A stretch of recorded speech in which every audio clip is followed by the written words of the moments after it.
D বক্সের মাঝে সালভেত্তির cross মুহূর্তে ম্যাজিকম্যান মেসির আরও একবার মায়ামির ত্রাণকর্তা বনে যাওয়া। দুর্দান্ত এক হেডে তল জড়ালেন জালে। এমন হেডিং গোল দেখে প্রশ্ন জাগে, এই মেসির বয়স সত্যি ৩৮ তো, নাকি 18তেই আটকে আছে?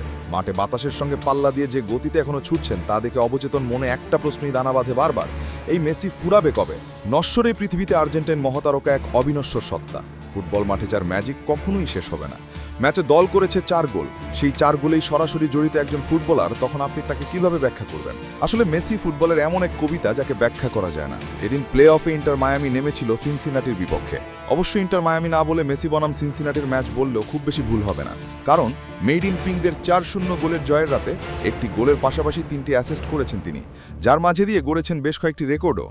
এই ম্যাচের মধ্যে দিয়ে 8 বারের ব্যালন ডি অর্জয়ী এই তারকা ইতিহাসের একমাত্র ফুটবলার হিসেবে ছুঁয়ে দিলেন সরাসরি 1300 গোলে অবদান রাখা প্রথম ফুটবলার। এই ম্যাচের হ্যাট্রিক অ্যাসিস্টের মধ্যে দিয়ে গ্রেট পুস্কাসের সঙ্গে যৌথভাবে এখন ফুটবল ইতিহাসের সর্বোচ্চ অ্যাসিস্টের মালিক মেসি। রিয়াল কিংবদন্তির সমান তারও অ্যাসিস্টের সংখ্যা দাঁড়ালো 404টিতে। মায়ামির হয়ে ক্যারিয়ারে এখন পর্যন্ত 7টি প্লে অফের ম্যাচ খেলে মেসির গোল সংখ্যা দাঁড়ালো 7টি, সঙ্গে অ্যাসিস্ট করলেন 6টি।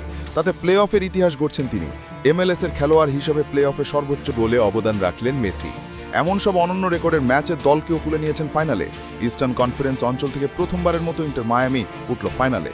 অথচ এই দলটা জন্ম নিয়েছেন 2018 সালে। সেই দলটাকে নিয়ে আর্জেন্টাইন মহাতারকা পাড়ি দিলেন মহাসমুদ্র।